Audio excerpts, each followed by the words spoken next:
A lot of companies, you probably have people on your team who are using AI and just don't want to talk about it. And that's really surprising to me because it's not like we use CRMs and keep it secret from our coworkers. So I think there's this mental cultural shift that we need to normalize the use of AI and encourage the use of AI in companies to kind of overcome that. That was very surprising to me. Like the first time I heard CEOs being like, no, there's no AI at this company because they were concerned about it. They were worried about the data. Like invest in solving the root causes of your concerns when data security or anything else like that. Don't handcuff your team in an era in which things are moving incredibly fast.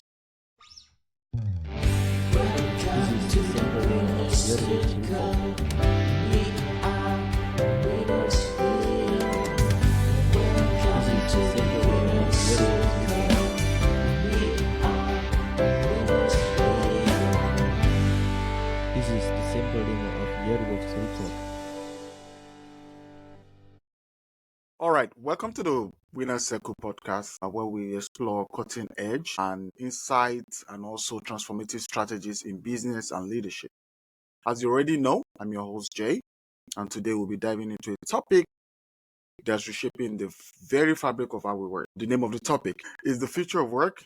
That means embracing AI agent as a valuable team member. That's the power of AI right now. So to help us navigate this interesting and very fascinating subject, I have a very remarkable guest with us today. His name is Sam Mallikarjunan. Sam himself is the founder and the former CEO of OneScreen.ai. The organization is a groundbreaking company revolutionizing the way we think about out-of-home advertising, and even beyond that. Sam has been a thought leader in technology and innovation. That's one thing very unique about him.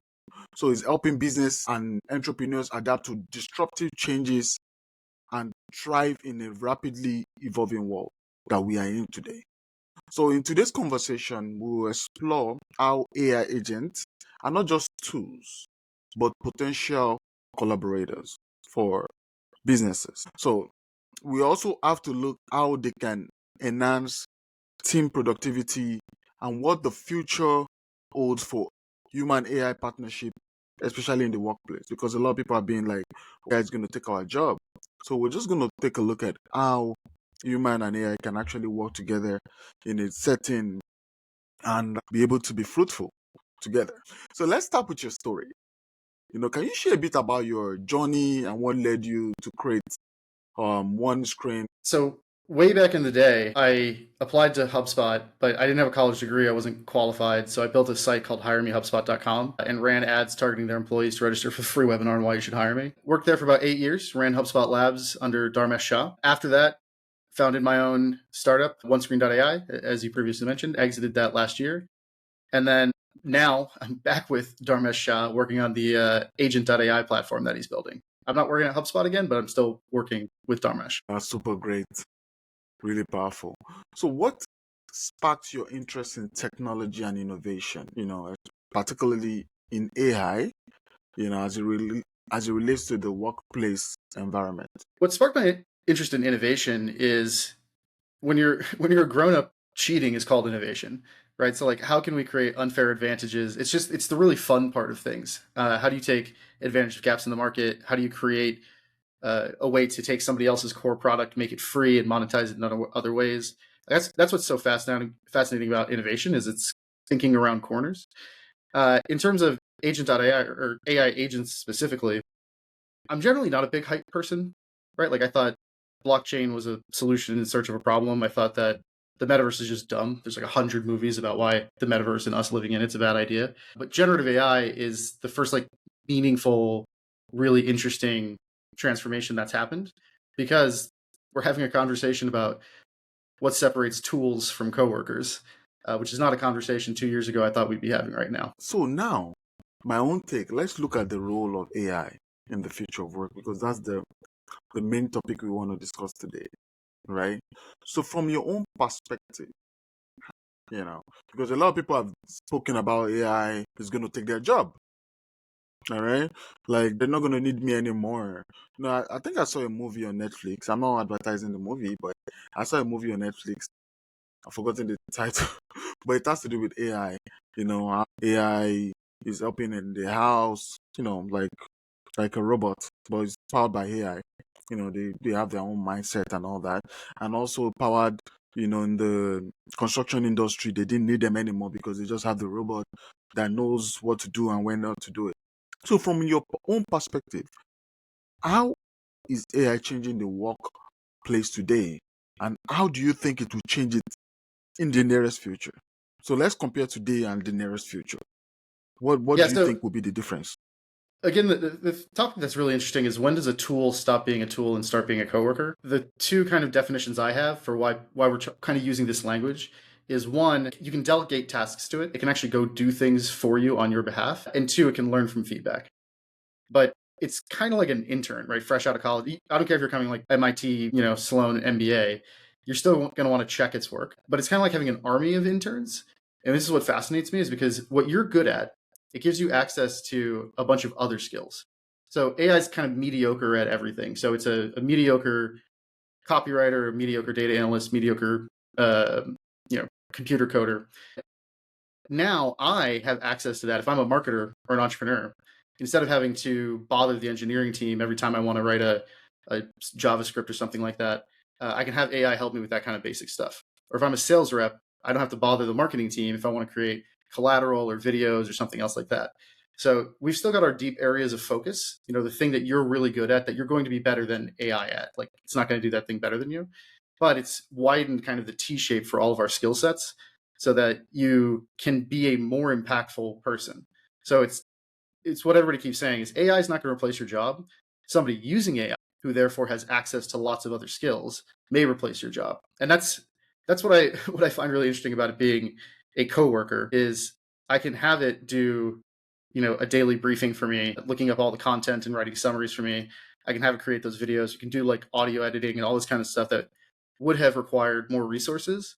And that levels the playing field for smaller companies or startups or entrepreneurs versus very large companies, because you don't have to have a big marketing team or anything else like that in order to be on the level or equally competitive with companies who have lots and lots of people in some of those roles. That's very interesting. So it's going to be the future of AI itself is being a coworker, not just not taking the job.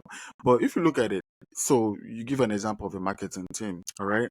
So if I have AI solving the problem of the marketing team, why do I need them? Yeah, so one, it's still going to require some level of supervision, but I'll actually use a slightly different example. So, like live chat reps. Historically, a live chat rep might be able to handle 3 concurrent conversations, because otherwise they're just going to forget stuff as they move on. With AI, a chat rep could handle maybe 30 concurrent conversations. Now, your response to that might be, I need 1/10 the number of chat reps to support the same volume.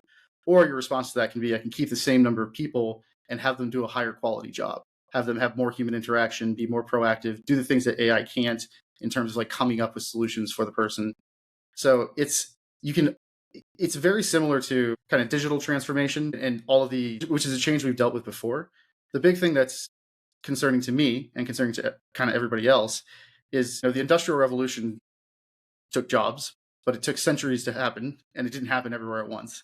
And digital transformation was the same, right? If you weren't using a computer to do your work in 2005, like, you were still probably okay. It took like 20 years before you were at a severe disadvantage before you weren't using it. Generative AI is moving so fast that it's more like you have 20 months to figure out how to use it before you're going to be at a competitive disadvantage. So that's why, like, I myself and everybody else seems fairly stressed out about it, is because the pace of change is so fast that it's not like we can wait until it's easy to use and we understand everything, because your competitors are using it and it creates such a huge advantage for them. So it's not that you have two ways you can do this. One, you can say, I don't need the marketing team.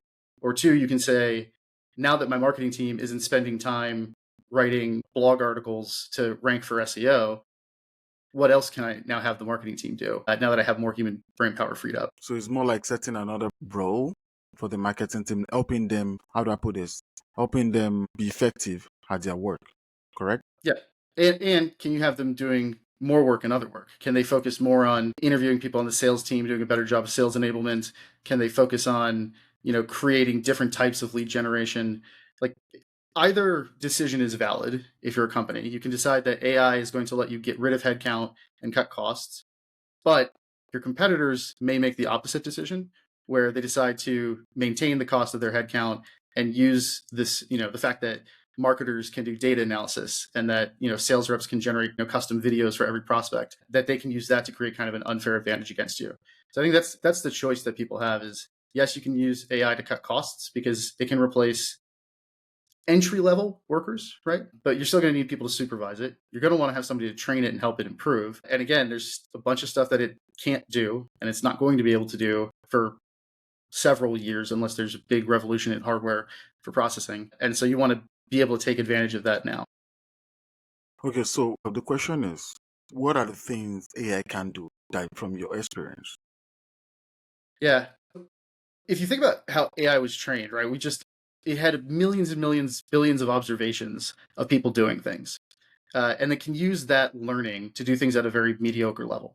So it can write a blog article that's probably 75 to 80% as good as a human would. And then the human has to spend less time, working on that. So anything where it's seen a bunch of people do something, it can do that. It's why it's still bad at innovation or coming up with something new, unless it's hallucinating, which I think is interesting. Hallucination can be a feature.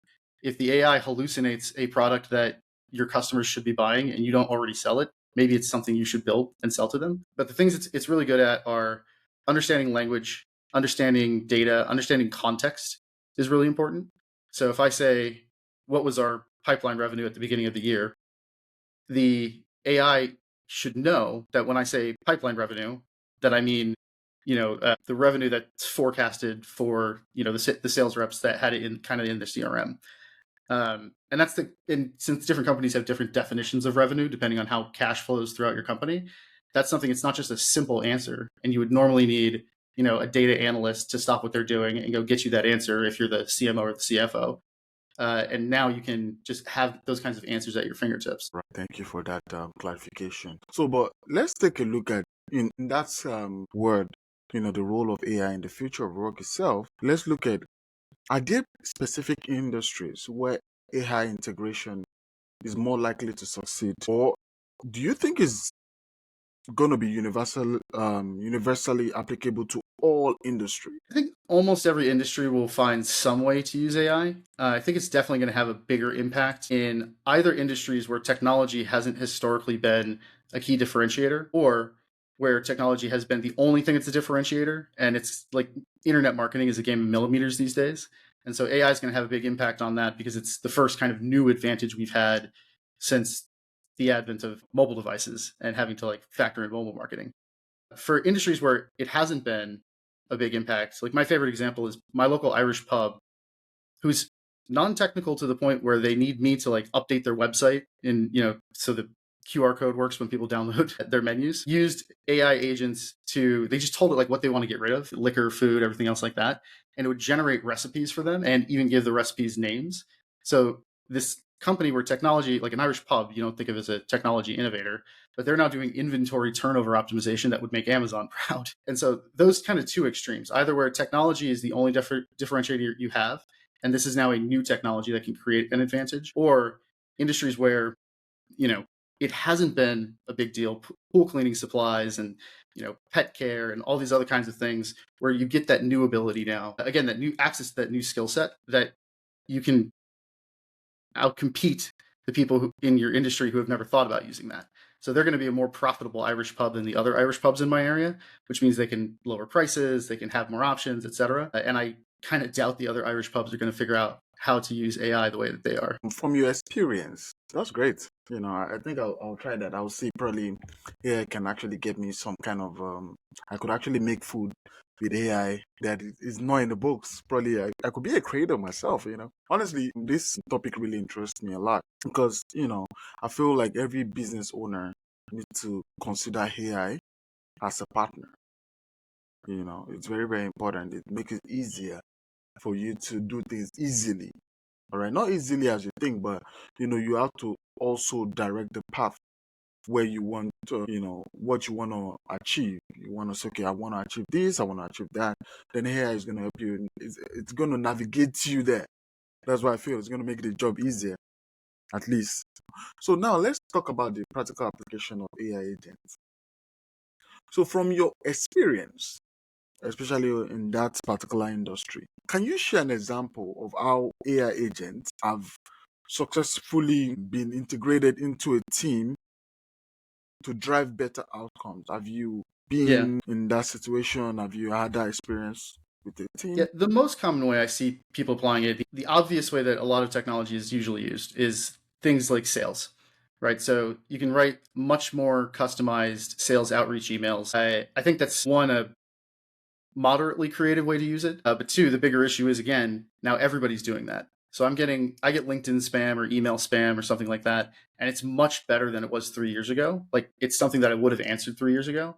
But now, because everybody else is doing it, you're kind of like getting lost in the noise if that's the only thing that you're doing. Marketing teams also used it because, again, it's creating content. It's observed the internet and now creates content that's kind of like specifically for your audience. And then the other one that I find really interesting, more interesting than any of the like sales outreach email or blog kind of applications, is more around learning and development. So using AI to learn is actually my favorite way. I spent 4 hours some while back because I couldn't sleep, like talking with an AI and having it teach me some nuance about quantum mechanics or something. And no human being, one, would have been wanting to talk to me at 3 o'clock in the morning, but also they wouldn't have sat there patiently for 4 hours while it figured out. It actually said, like, oh, I see why you're not understanding this. The word force is used in different ways when we're talking about different kinds of physics. And it's the same thing for, news articles or your industry or your profession. Not only does it give you access to skills, but it gives you access to perspectives that you haven't previously had. So I mentioned that I don't have to bother my buddy Andre every time I want code written, even though I can't really write code. He also, conversely, doesn't have to bother me when he has some questions about economics or strategy or something like that, because it can sit there and kind of teach him, help him learn. So I think that's the way that most people are underutilizing it. We're kind of being lazy, right? We're saying, can we use AI to just do the things that we were already doing, but do it faster and with less work on our part? One, again, I think that's lazy. Two, I think that's a good way to get your job replaced. Instead of using this to expand your kind of capability, you're using it to just kind of be lazy and do your work for you. And the sales, marketing, that's obvious. Software developers, I think they're doing a really good job with that too. Like GitHub and Microsoft and such are making it so that a lot of the things that you do are just faster. Like, I remember when VisualStudio.net came out in the late 90s, early 2000s, and it would autocomplete as you were typing what like functions would work, and it totally blew my mind. Now it's doing more than just autocompleting what functions might work here. It's suggesting entire like segments of code. It's helping you optimize it. So any of those things where there's a level of creation involved, where you want something that's going to help you do it faster, it's going to catch errors for you, and it's going to help you learn. Like, I think those are the really interesting ways that people are applying AI today, versus just like, how do I spam LinkedIn more effectively? Interesting. So, but now, if you look at it this way, all right, this is out of context question, but somebody asks the question, and I just wanted to ask the question: what is powering AI? I'm not a technology or tech geek or something. I'm a business and leadership person. So, what's powering AI? The quantum computer? Is that something like quantum, right? Am I right? So that's not what's behind it right now. What's behind it, that might fundamentally change the future, actually give us AGI, but most people, we're not really using quantum computing for anything right now. The thing that really changed was back in roughly 2019, a research team at Google published a paper called Attention is All You Need. They introduced the concept of transformers, the T in GPT, when you're using like ChatGPT. And the big thing there was context and attention. So in 2003, I was working on a project, on a science project that went up on the space shuttle. I was working with a team from Germany, and I tried to translate our documents into German using translation software from back then. And I used the word, I was trying to say server, like computer server, but I ended up using the word waiter in German, because the translation didn't have the context of, as I was translating things, it just used the most common version of the word server. That did not improve my credibility with the researchers that I was working with. But now, and this transformer architecture was actually originally intended for translation. Most people kind of forget that. It just turns out that if you solve the attention problem, where I know that the word server is relating to a computer, not the word server is relating to a waiter, you can now have the context of everything else that you want to do.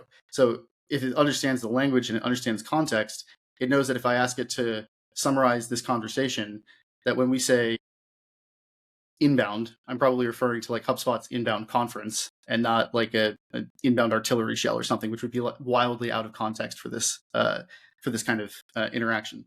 So that's the thing that really changed everything, was the fact that not just machine learning detecting patterns.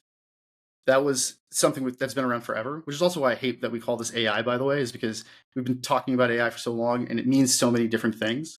This generative AI approach is, now that it can understand the context, now that it's vacuumed up everything we've ever created as a species, now can it actually go from predicting things, what ads are going to work best or something like that, to generating it for you because it's already seen so many observations. So if you're interested in it, I would suggest Googling the paper. Attention is all you need, and then feeding it to an AI, and it will sit there for 4 hours trying to explain it to you if you really want to understand how the transformer architecture works. Quantum computing is going to be a massive change that might actually lead to things like artificial general intelligence. But we're pretty far away from that. Right now, it's actually companies like NVIDIA that make GPUs, graphics chips that can process things really, really fast. It's more a race to say how much computing power can we get so that we can increase the context window. AI, much like a human, has a context window. It's kind of short-term memory. You probably don't remember what I said 7 minutes ago. AI is kind of the same way. And the more computing power and the more that we're working on optimizing kind of these language model algorithms, the longer their context window can be, which means that the better their output can be.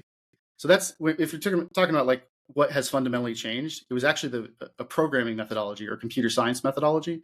The hardware itself isn't what's driving the change. It's just a necessary component for it. So AI itself is machine learning, correct?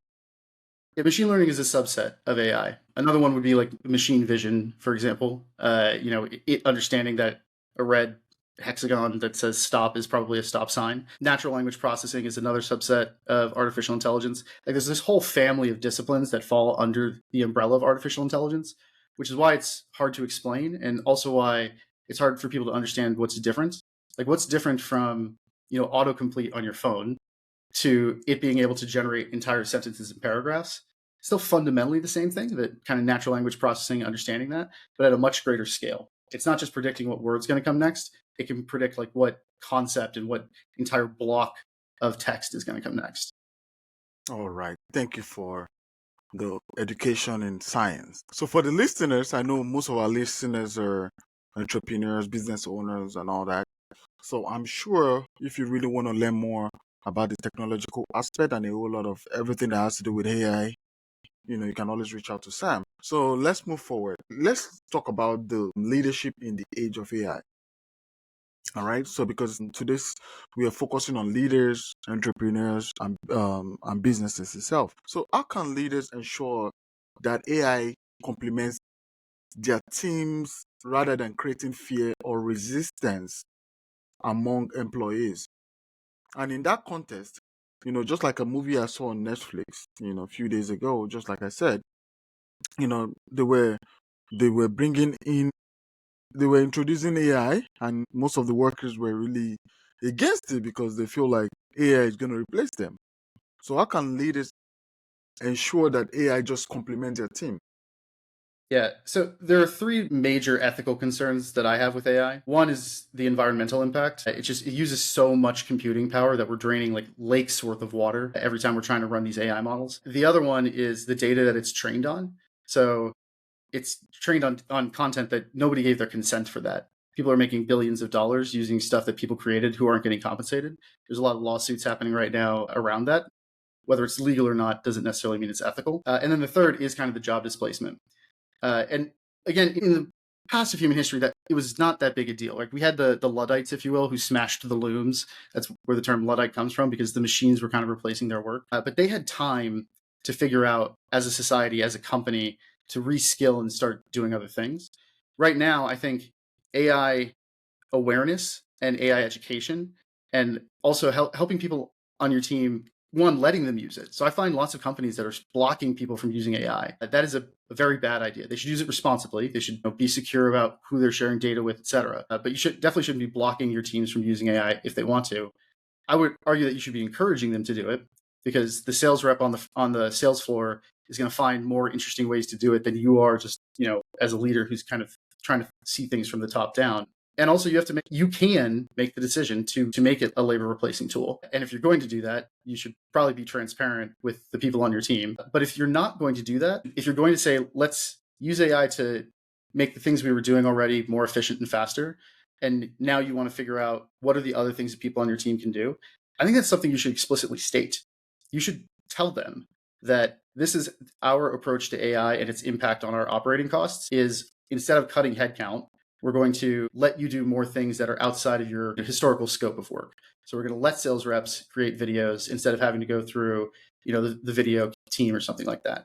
So I think it comes down to the clarity as a leadership for an organization on what is your philosophy, reducing costs or trying to increase effectiveness. Fundamental tenet of human nature, we tend to fill the absence of information with the worst case scenario. And that comes from our ancestors who didn't think that the rustling in the bushes was a lion. They didn't survive to pass on their genes. So we are the descendants of paranoid people. But even if you just think, if your boss puts a meeting on your calendar without telling you why, you're definitely going to spend the rest of the day thinking that you're getting fired. If the manager gives you kind of that context of here's what we're meeting about, you're not going to fill information void with the worst case scenario because you actually know something. It's the same thing with AI. You should make a decision about, are you going to use it to cut costs, or are you going to use it to try and create competitive advantages with the people on your team? And then whatever decision you have, communicate it to the people on your team so that they know, one, that they're safe, and two, that they have a mandate to figure that stuff out. If you find yourself, let's say you're a content marketing manager, if you find yourself with an extra 6 hours of free time in your day, because it now only takes you 2 hours to write all the content that you were supposed to do, are you allowed to and actually encouraged to now go figure out other things that you can do? Maybe you go create a JavaScript game, that can serve as lead generation. Things that like big companies like HubSpot would do. They website grader, the persona generator, email signature generator. The HubSpot team has a $40 billion company, so they can have people who are working on those kinds of things. If you're a smaller company, now tell your people that they specifically are supposed to be trying to figure out ways that they can use AI to do other things instead of just sitting on their heels and being lazy, which that is, again, a recipe for being replaced. Is if you tell your team that you want them to do this and they don't, well, then you probably should replace that person with somebody who is going to use AI. That's right. Yeah. So if they're not going to do it, then AI is going to take it. So thank you for all the information you've shared so far. Want to thank our sponsor, Point of View Consulting, for sponsoring this show today. I will just go for a few minute break. I'll be right back. Small business owners can face big challenges. Our consulting firm specializes in helping small businesses reach their full potential. We work closely with business owners to develop personalized strategies that increase profits, boost productivity, and achieve growth. Let us help your business succeed. So also unlock your business's true potential with our expert coaching services. Our experienced team provides targeted solutions that help business owners overcome obstacles, develop leadership skills, and achieve growth. From startups to established companies, we offer personalized coaching that delivers results. Let us help take your business to the next level. Contact us today for a consultation. All right. Welcome back. Thank you, Point of View Consulting, for sponsoring this show. The best business consulting firm in New York City. They've won quite a number of awards right here in New York. So if you're trying to make your business go smoothly, business solutions, the processes go smoothly, you need to reach out to Point of View Consulting. For the best, everything that has to do with marketing research and all that, they can always provide that for you. All right, so let's go back to the show. I want to thank Sam for all the information you're giving us so far. These are like very powerful information. I've never really been invested as much as I am when it comes to this subject for today, especially when it comes to AI. Because lately in New Jersey, we've been having, issues. Something been flying up our skies. So I've been, I want to know, some people, when I checked online, some people say probably is a rogue AI drone, whatever information and all that. So, but that's not why we're here today. So let's move forward. So now, when we talk about leaders, who's leading a team, all right? So what skills or qualities do you think leaders need to develop so that they can be able to effectively lead their teams that include AI agents? When you have a AI agent included in the part of the the work process now, you need special skills as a leader. So what are the skills you think they should have or they need to get? So the most important skill is to get good at teaching. And I'll explain why. One of my favorite movies for managers is the movie Hidden Figures. If you haven't seen it, absolutely, one, you should just go see it as a person because it tells the story of an important time in our Definitely, I country's would say. history. But two, there's this bit at the end, no spoiler alerts because the movie's kind of old at this point. There's this bit at the end where the woman running the computer team, remember, computer used to be a job title, not a noun. There were people who would literally sit there and do computational calculations like by hand, and that's how they would get the rockets to come back into orbit. When the leader of that team saw that they were bringing in computers as a noun to do the same work, she invested in learning herself how to use that computer, how to write code, and then didn't just keep it for herself, which she easily could have done, and just said like, great, now I'm a very valuable employee. She then helped everybody on her team figure out and learn how to code using these new computers as a noun, and how to use them to kind of do their jobs. And that's why that team actually survived. So at the very end of the movie, her and her team survive and get new jobs that are more important and higher paid, et cetera, because their manager took the time to become educated on the topic and then didn't stop there. They then took the time to make sure that their team was educated on the topic. And that's why the computer as a profession ended up becoming people who could use computers as a noun. So that's my favorite metaphor for this. If you haven't seen that movie, you should definitely go see it. And if you don't have that mentality of you can't wait for somebody to bring it to you unless you're going to hire a consulting firm, plug for your sponsor there. But even if you are going to hire a consulting firm, you're going to want those people to come in and help infuse this concept, this mindset and skill set of AI into your organization. Because otherwise, again, as we said earlier, you're going to have to fire the people you have and replace them with people who are kind of versatile and versed in using AI. So I think for me, that's the most important skill because there's not one thing to master. Everything's changing really quickly. And you need to have continuous learning. We've always said that, but be much more aggressive about it.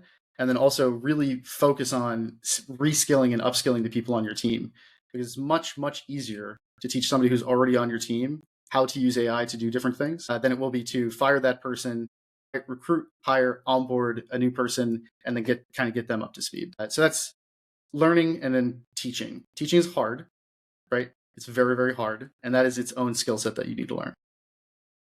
So learning and teaching is very important. So I think another thing they could actually do is just like you suggested, probably they could get a consultant firm who can actually help them implement that particular change, in the organization. So let's talk about human AI collaboration because it's very, very key, and that's the purpose of this topic today. So I would want to ask, what opportunity does AI present to improving work-life balance or increasing productivity in businesses? Yeah, so this is actually a disagreement I have with my team at agent.ai. I think we should be a lot more aggressive in letting people build AI agents for personal use cases because personal efficiency is professional efficiency. And just as a quick summary, agent.ai, the idea is to make a platform where anybody can build or customize their own AI agent. You don't have to be technical to do it. So kind of like the WYSIWYG CMS, you can go make changes to your website without knowing how to write code.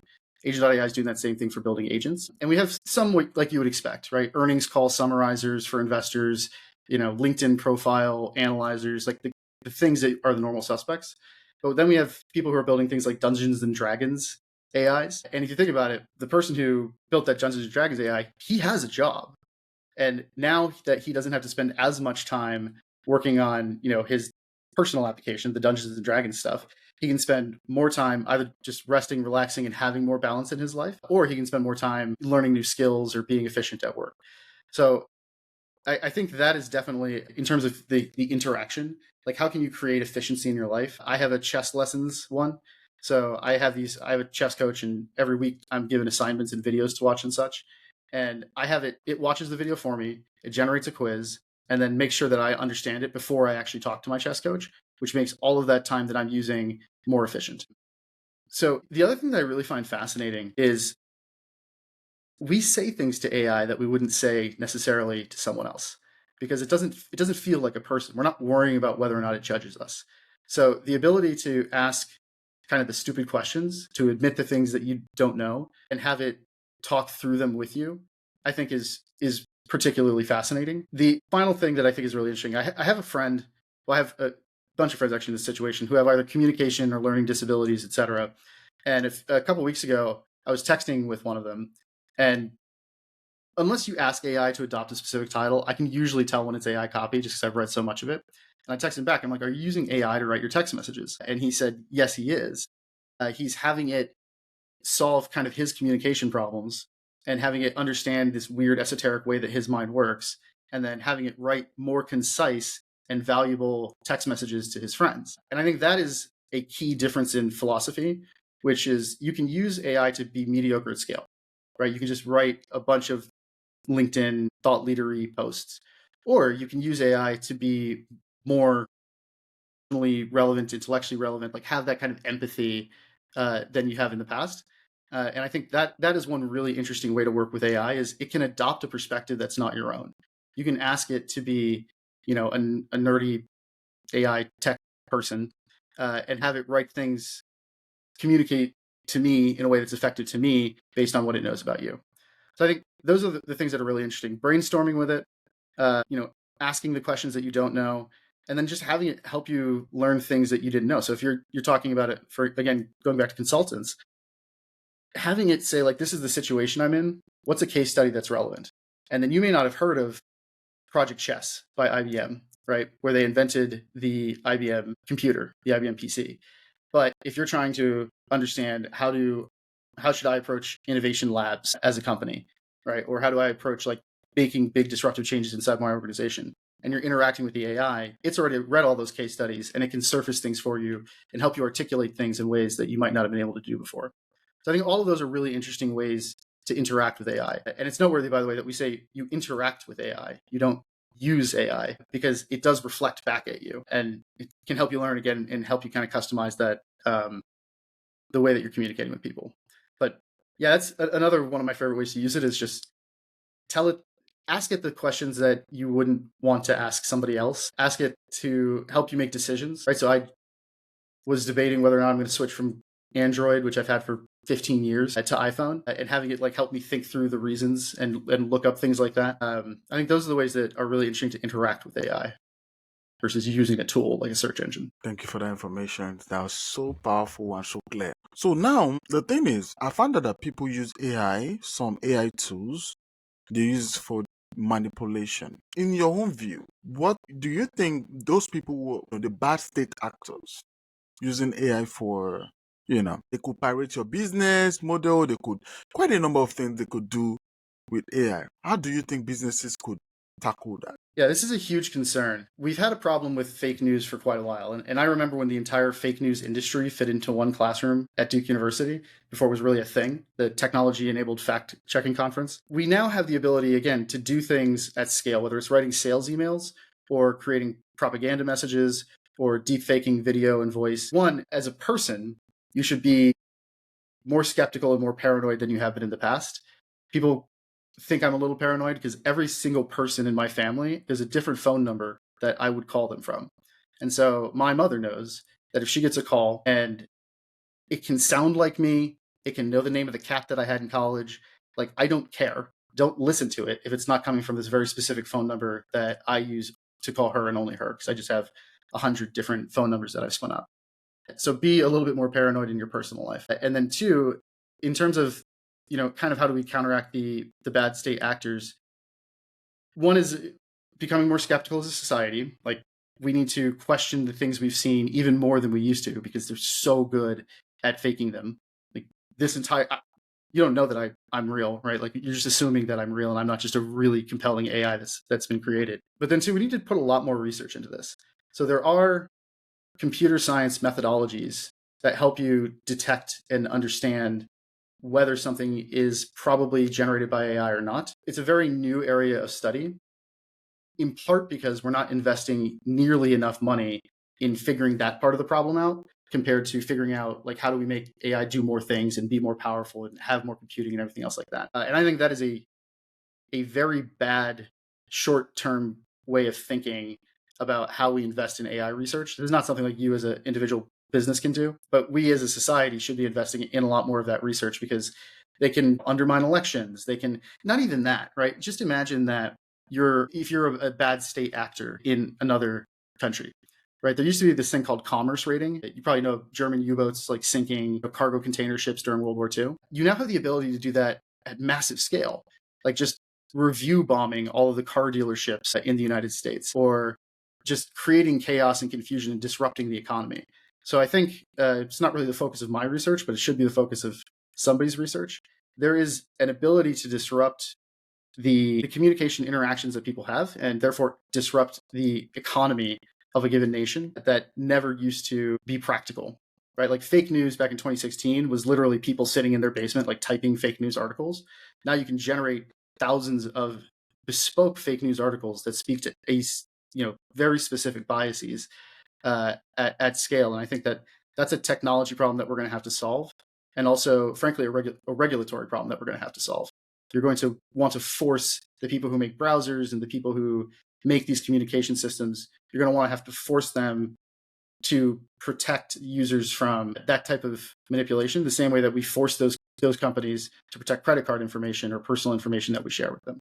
So I think that is something that if anybody listening has any influence whatsoever in terms of setting priorities for research teams, or if anybody is thinking about who should I vote for and what should I be supporting, I would love to see people who are being more proactive about the negative ways this is going to impact our society beyond.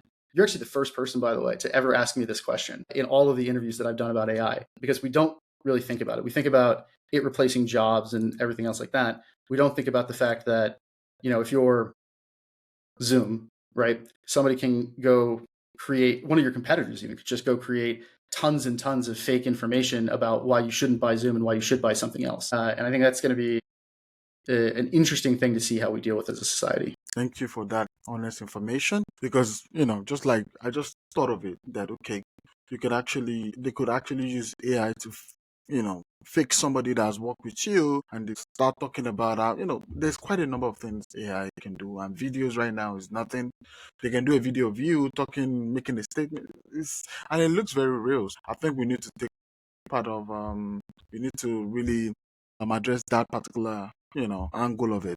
So now And I want to okay, please go ahead. I was going to say, in cybersecurity training needs to include this, right? So this was a big problem at my last company at OneScreen.ai.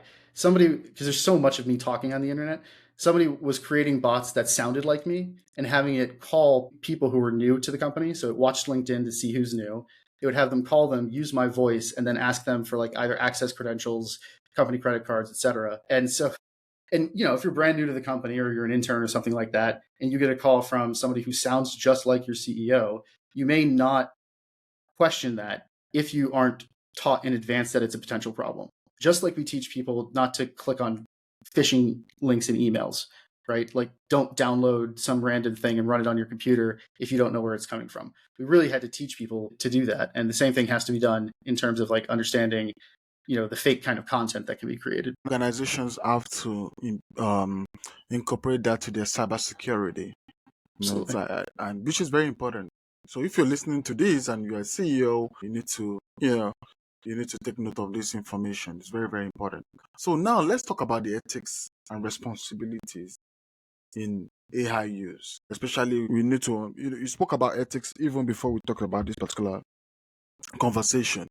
What ethics or what ethical consideration should businesses keep in mind when deploying AI itself? I would So love you to take a note of that. Yeah. for the environmental impact aspect of it, again, there's a few main concerns that I have from an ethics perspective. I personally am working with a company called Evertree. So Agent.ai is planting enough trees to offset the carbon footprint of the users. So the more people use Agent.ai, we're actually trying to offset that by planting trees. There are ways that you can kind of get around that. The other one is, again, whether or not we're replacing jobs. And that doesn't have to be a given. So the head of engineering at Agent.ai has an interesting paper he's working on how can we create algorithms that only reward AIs that increase the value of an employee, that don't replace them. Like, it's not a given that we have to, accept that, we're going to replace labor. But then the other big ethical concern I have is I call it like ethically sourced training data. Like we care about where our chocolate comes from, and we care about whether or not the shoes we're wearing were made with child labor. I think we should care just as much about where the data that our AIs are trained on is coming from. And to be frank, it's not necessary to make it work. You don't have to have ripped off all the works of Tolkien and the Lord of the Rings to write a sales email. It's an unnecessary thing. And I think that's actually going to be a big challenge that OpenAI and some of these other companies are facing. There's an advent of new like small language models. So the more focused you make AI, the better it is at whatever that task is. And I think that deciding whether or not we're going to use AIs that are trained on data people weren't compensated for, as more and more of these AIs become available, we actually do have a choice. You can buy fair trade coffee, you can buy not fair trade coffee, and have them, they both taste like coffee. We're going to have the same thing in the near future where you can use ethically trained AI or not ethically trained AI. You can use AI that's trained on specifically, anti-biased data. So it doesn't assume that that when you say doctor, you're referring specifically to a male. All of that is an artifact of how the AI was trained and what data it was trained on. I think that's the third thing that we really should think about as we're using AIs. As these alternatives are popping up, I think we should give them more attention. And from our perspective, by the way, at agent.ai, we're just giving people all of those options. So we're not telling you which AI you should use because we're not mandating your sense of ethics, but we are adding in additional language models. One, because different models are good at different things. Like, Claude by Anthropic is better at maybe coding than, ChatGPT is. But two is we want to give you the choice of, do you want to use AI models that have compensated the people that it was trained on, or that it was trained on data that's not going to be harmful to society as a whole? Thank you so much for that insight. It's been a fast spent time. I must say today is very interesting because we're learning more and more about how we can grow our business using AI and how we can also incorporate AI into our business to make the processes more efficient and more fruitful. We'll go for another short break, sponsored by Point of View Consulting. So we'll be back shortly. At Points of View Consulting, we are the ultimate powerhouse in social media management and marketing. Our expertise is unmatched, driving unparalleled results in your business. With top-notch SEO services included, we ensure your online presence shines brightly. Trust us to elevate your brand to new heights in the digital world. All right, welcome back. And for the break, you can see Point of View Consulting sponsoring us. Although, it's Christmas already, around the corner. This is the last show for the year. And, they still keep up their words and making sure we flow easily, making sure everything goes smoothly. Thank you, Point of View Consulting. And also thank you to Sam. He has been very, very great with the show today, giving us a lot of insight, $1 million insight right now. So if you need to reach out, that's $1 million insight on how your business processes can actually flow easily. So Sam, I was going to ask a question. How can audience, the winners, the audience listening to this show, how can they learn more about you, your work, and agent? Yeah, so if you want to learn more about me, don't ask AI because it will hallucinate. I think the last time I asked ChatGPT to write a bio of me, it said that I was the president of Harvard University and the CMO of HubSpot. I was neither of those things. I was an instructor at Harvard and I was on the HubSpot marketing team, but not at CMO. The good thing about my name is you can Google anything close to it and you'll generally find me because I'm the only Mallikarjunan in the United States who's doing any SEO at scale. But we also just launched a community platform at agent.ai because I don't know all the answers. And here's like a big takeaway I want people to have. If you're confused and overwhelmed, everyone else is too. It's literally my job to keep up with this stuff, and I struggle with it. But that's an opportunity as well, because that means that, whoever the 800-pound gorilla is in your industry is equally confused. Like Google themselves got sucker punched, right, by a nonprofit research firm, OpenAI. A lot of people may forget the fact that it was, and actually still is, it's in the process of changing from being a nonprofit research firm. And Google was caught off guard and is way far behind. Gemini is not nearly as good as most of the other models that people have. And so if Google can get sucker punched, then whoever the 800-pound gorilla in your industry is, you could probably sucker punch them just as effectively because no one really knows what's going on here. So whether it's our community at agent.ai, whether it's joining communities and groups on LinkedIn or somewhere else and masterclasses, sharing information back and forth between people so that you're not figuring out a secret and hoarding it for yourself, because in this day and age, whatever secret you figured out is not going to be a secret for very long. Sharing those secrets and communicating back and forth with me and with everybody else is how we're going to figure stuff out faster. So you can find me over at agent.ai. We've got a big community that we're building over there as well. All right, thank you so much. So as we round up, another question is, from your experience, what has been the most surprising thing you've learned about integration of AI in business? That's one. And for businesses, that are just trying to explore AI, what advice would you give them to get started on the right foot? Yeah, so the most surprising thing that I've seen in terms of how people use AI is how hidden it is in most cultures. Most people are using, a lot of companies, you probably have people on your team who are using AI and just don't want to talk about it. And that's really surprising to me, because it's not like we use CRMs and keep it secret from our coworkers. So I think there's this mental cultural shift that we need to normalize the use of AI and encourage the use of AI in companies to kind of overcome that. That was very surprising to me. Like the first time I heard CEOs being like, no, there's no AI at this company, because they were concerned about it. They were worried about the data. Like, invest in solving the root causes of your concerns, when data security or anything else like that. Don't handcuff your team in an era in which things are moving incredibly fast. So that was the biggest surprise for me. In terms of getting started, one, if you go, I just like window shopping. So I did this when the Google Play Store and stuff came out. Every day I would go look at all the new apps that came out. Now that's impossible because there's millions of apps, right? But I used to log in every day and check out all the new things that were built. There are directories like, there's an AI for that.com and such, that I just like reading through and seeing what people are building, because sometimes people build AI agents to do things that I hadn't even thought of an AI being used in that way. Like I said, the, liquor inventory turnover optimization thing that my friends at the Irish Pub built. So window shopping, looking at what other people are doing, asking AI how you can use it, that's always pretty entertaining. So giving it information about you and saying, like, how can you use it? There have been enough articles now written by people around the internet that it's kind of learning that, and it can reason through with that. I would encourage you, if you're going to start building agents, because agent.ai is the only free agent builder, but there's other ones that also exist that you can use to build agents.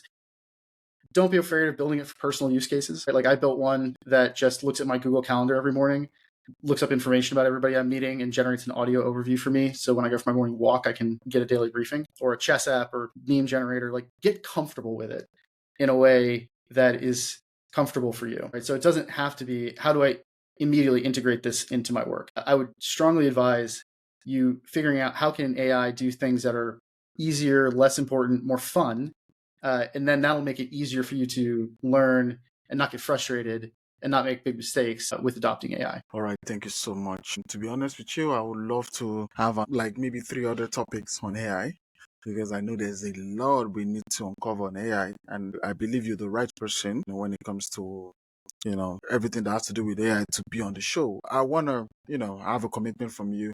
Would you be able to come for next year? Because, the year's ended. This is the last show for the year.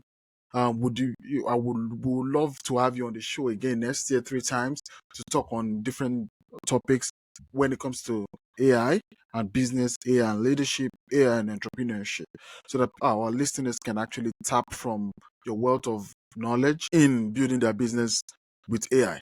Okay. Thank you. I'd be more than happy to, because this time next year, not even this time next year, sometime in the next like 6-ish months, AI is getting really good now at using tools for us, like being able to browse the internet for you, use SaaS tools for you. Like, the world's going to be kind of meaningfully different 6 months, 9 months from now than it is today. But two, for anybody who's listening, if you have questions, or even if you're watching this recording later, pop questions in it so that we can talk about those questions next time that we're on. I think, you can come up with questions, I can come up with questions, but I think it's the people who are watching who are going to come up with questions that are specific to themselves or that are unique that nobody else has thought of. Those are the ones I enjoy answering. All right. Yeah, 2 of the questions today was actually sent in by somebody who's listening on our other platforms. And you answered it greatly. To round up the show, are there any resources, books you recommend for businesses or business leaders interested in exploring this topic further? Yeah, so LinkedIn Learning actually is something that they have lots of really interesting courses. And I hadn't really thought of LinkedIn Learning until earlier this year, because they asked me to make a course on how to use generative AI for sales and services.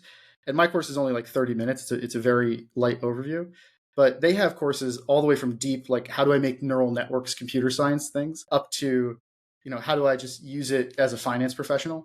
So I think there's a lot of really interesting content that's being created there. I wouldn't recommend books as much because by the time a book is written, edited, published, and distributed, when it comes to AI, it's already out of date. So I think there are some interesting blogs, interesting courses that people can take. It's worth understanding. You don't need to know all the technical stuff. The only thing you need to understand is that context matters with AI. And there are a couple of good courses online that just help you kind of wrap your head around that. So yeah, LinkedIn Learning's got good stuff. And the HubSpot Academy is rolling out a whole suite of, I don't work for HubSpot, I'm not paid by them. I'm not shilling for them for any reason, but I think they have a uniquely good catalog of AI courses that they're building out. All right. So, but now, as we round up, but I just want to do a follow-up question to, the fact that what you know about AI within 2 months might be different in the next 3-4 months. So is that not alarming or concerning? It's alarming. It's overwhelming, I would say, more than anything else, right? Because Salesforce had the cloud-based CRM, and then we got a lot of time to figure out how to use that, how to build our organizations around that. Right now, I think all of us have to balance our normal workloads, our normal lives with a much greater volume and pace of learning than we've had to do historically. But that's just kind of the table stakes now. You've got to invest in, listening to shows like this, taking courses, understanding the fundamentals and like what's possible. Like we know performance of these models is going to go up and costs are going to keep coming down. Right? Like that's something that we can universally say is almost certainly going to be true. We know that as the context windows are going to increase, we know that they're going to be able to do more complex tasks. We know that like a focused AI is going to be more effective than just a generic AI. So if you just understand those kind of foundational principles that aren't going to change, then I think all the nuances of, OpenAI's product releases and Gemini can now read your Google Drive and all that other kind of stuff. Those are just going to be details that you want to hear about and figure out how you can use them versus constantly being overwhelmed because you don't understand the fundamentals of AI. Thank you so much. And thank you to all our listeners, the winners, for tuning in to today's episode of the Winners Circle. And just like I said, I want to say a mighty and a massive thank you to Sam for sharing his insights on today's topic. And I want to say Merry Christmas and Happy New Year to everybody listening to this show. And hopefully I'm going to see you next year. And we can speak more better topics, bigger topics, and wider range topics. So thank you for staying with us this year. And I want to say enjoy your holidays and see you in the new business year. And until next time, keep leading, keep innovating, and always keep striving for greatness. And thank you to everyone again. All right. This is the symbol of Yearbook's record.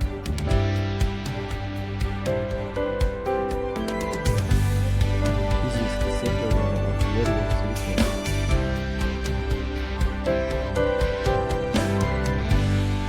This is the symbol of Yearbook's record.